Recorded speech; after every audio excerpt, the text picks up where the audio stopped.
Welcome to another edition of Around the Republic podcast. I'm your host, Brian Nichols, and I am brought to you here from the sunny skies of Philadelphia, Pennsylvania, and I am joined by our editor-in-chief at the Libertarian Republic, Kody Fairfield. How's it going, Kody?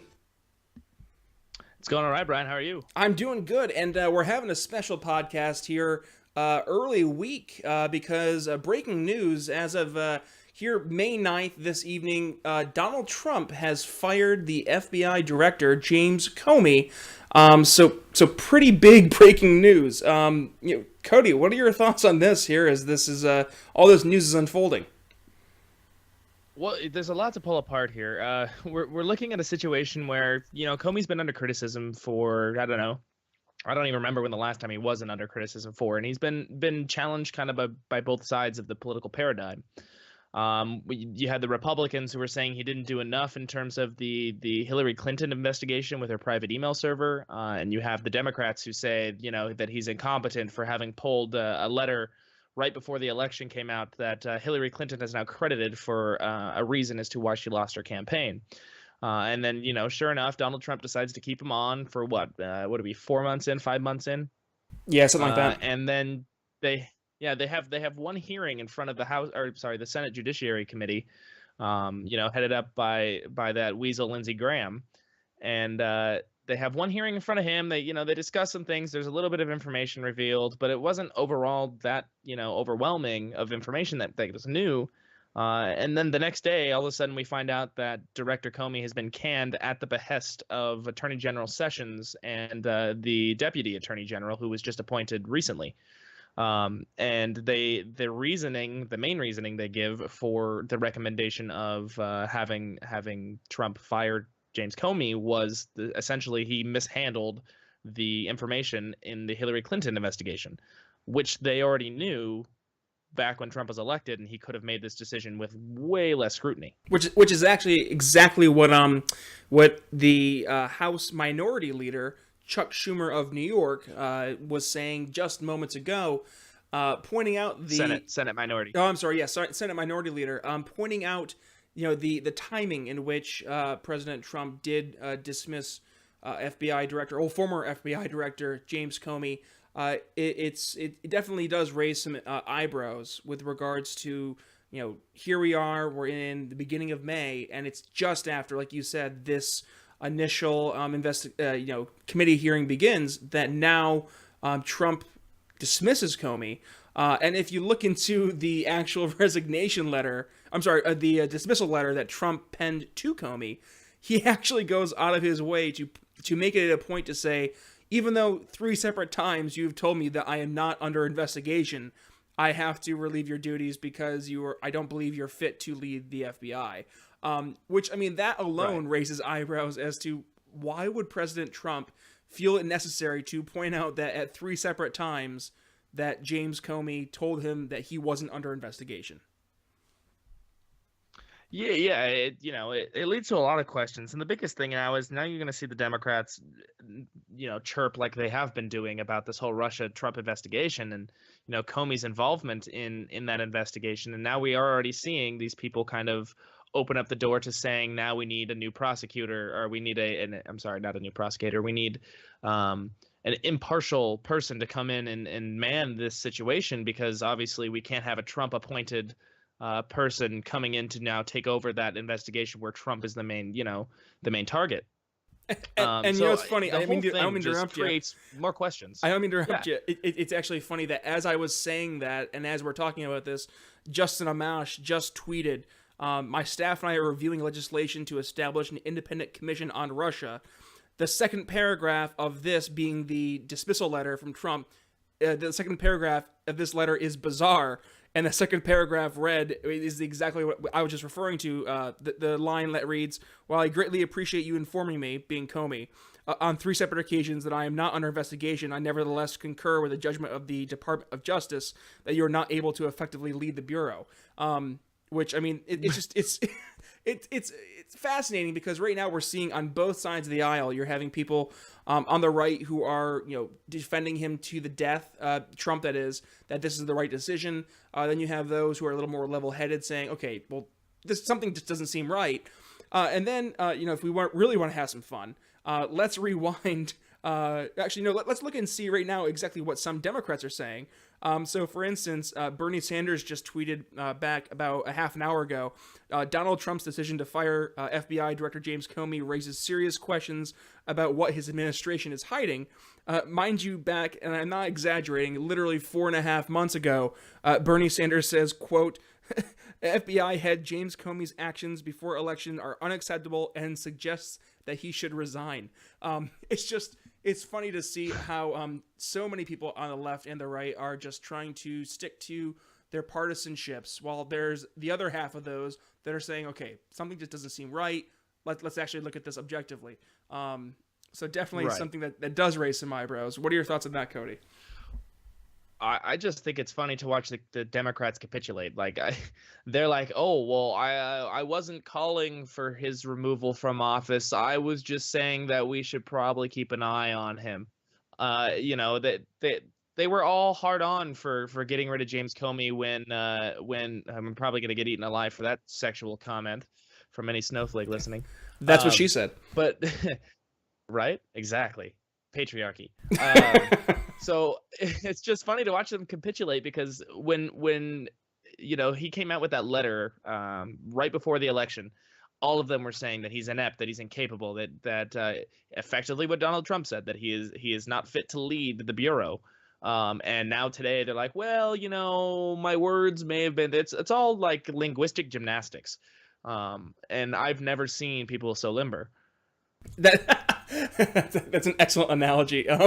And you know what? Really, I think this right here, that's happening right now before our eyes, with the dismissal of Comey and just the reaction from those both on the left and the right, it completely exemplifies why people hate politics and they hate politicians. Because rewind 4-5 months ago, when people were hating Comey on the left, and now are saying, well, this is wrong that Trump's fired him on the 9th of May. But then rewind even further when they were saying that when Comey first came out and said that nothing happened in terms of Hillary Clinton's, her whole issue she was having with regards to the hacked emails and Benghazi. You go through the list, honestly, and the fact that they were saying, oh, he was doing great then, and just this back and forth wavering between those both on the left and the right in terms of how they're just looking at this one man in this one position. It really does speak to why people are so tired. Like, the average citizen is so sick and tired of your establishment consistently political hacks who they don't have any principles. They're just going to take whatever is going to be politically expedient at that point in time. They're going to drill that talking point and that narrative home. And then when the time comes that the narrative flips, they don't care, because it's them again promoting a narrative. Right. And, let's kind of expound on that, because I think this is kind of, it gets into the political paradigm of, the entire American populace. And in terms of the way that politics is approached, not from the bottom up, so not from the grassroots level to the politicians, but from the politicians to the grassroots level. If people today think that they control their politicians, you're flat out wrong. There's a reason that Congress has a 1% or whatever their approval rating is, but they keep getting reelected. It's because they control you. Essentially, what we've seen is that politicians, and some of this isn't embodied in Donald Trump. They don't have to stand for anything because nobody holds them accountable for anything, and they're not held accountable because they do what's politically expedient. So you're right; they flow where the wind blows, and as long as the wind blows on your side, you don't really care, apparently. And that's kind of the way the American populace has been viewing politics. I mean, you can look at it and it's almost like if you look at it like a clothing line, right? If something becomes a fad, for a while in the fitness industry, which I also work in, those shape-up shoes from Skechers were like the biggest thing, and then come to find out they were just terrible for your feet because nobody cared to do the research on them. It's kind of like that. We keep buying shape-ups, even though study after study keeps telling us this is a bad idea. Well, it's because you had Joe Montana wearing them. That's why. Oh, absolutely. Yeah. Exactly, right? You put some celebrity in them, and all of a sudden people think it's appropriate. When 90% of the celebrities out there have no clue what they're talking about because they don't spend any time paying attention to it because it doesn't matter to them. They don't have to. They have enough. They have enough influence that the political world that they can play the game if they wanted to. But we have all these celebrities out there that people idolize for no reason. I'm looking at people like Emma Watson, not Emma Watson, yeah, Emma Watson, right? She goes out there and she'll have all these feminist rallies and things like that. Or Leo DiCaprio, who goes out there and talks about climate change and then flies away in his private jet and nobody bats an eye. The American populace is too much worried about how they feel and not how they think. And I think that the politicians have managed to flip the way that they get elected by the way they run campaigns now are not based on the outcome of their policy. The way that they run campaigns are now based on the outcome of the emotion of their viewed policy. So it doesn't matter what actually happens. What matters is the reaction they can get out of the people. And if it's the reaction they like, then they can get elected. If it's not a reaction that people like, then they sit home on their butt, even if they had a better idea that was better for the American people. And that kind of segues into a nice conclusion here for our breaking news podcast with regards to FBI Director James Comey being fired, and that is both the left and the right, not only the talking heads and the politicians, but also those supporters of both, the candidates on the left and the right, especially with regards to the 2016 election.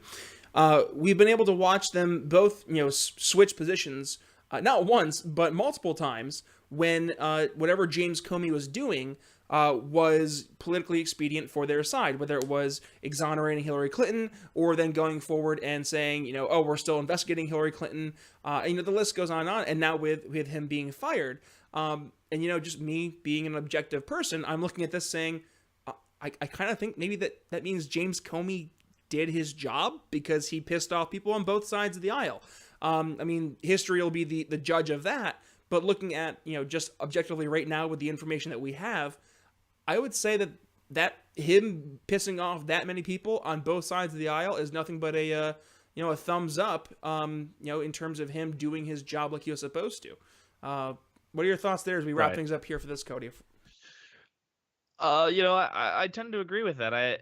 I don't know the inner workings of the FBI to comment too deeply, obviously. Maybe the Trump administration has something we don't know. Do I think that's likely? Probably not, because there's so many leaks. I mean, the FBI has been leaking like a sieve since Trump was elected, actually before that. So I don't think there's information that they have that we don't. I don't know what the political play is here. I don't know why Trump would want to try to fight the Senate to get another FBI director appointed. Especially, now they have the nuclear rule, but to touch that again and have to deal with the nuclear rule every time you appoint somebody just doesn't make any sense. But I also don't know if it goes as far as the Democrats are complaining about connections to Russia and trying to bribe that is so blatantly terrible that if that is the truth and that is ever found out, this will go down bigger than Watergate. But I don't want to put it on that level because I don't ever want to speculate that far. What is interesting now, though, is to kind of hypothesize who will be replacing James Comey. Well, obviously, it's going to be Dog the Bounty Hunter, and maybe And I say there's big movement on Twitter for Dog. And I say this, I'm saying this jokingly, but I know people out there who are promoting this being Sheriff Duncan Duncan Clark. Is that his name? Clark Duncan. Sheriff Clark. Him. No. Yeah. Sheriff, yeah. Oh, my God. Why am I blanking on his name, too? It's Sheriff Clark, though, right? Yeah, Sheriff Clark is correct, out of Milwaukee. Yeah, and then, people saying Rudy Giuliani. We were talking before we started recording. I wouldn't be surprised Chris Christie. I'm sure there's a lot of people out there now who, they're on the radar, and their radars are going, too, because they're like, now there's an opening, and I maybe could utilize that for some political expediency in my own. But yeah, before we go on to another tangent about that, we just want to do this quick breaking news podcast. David Clark. I knew it was something close to D. Yeah.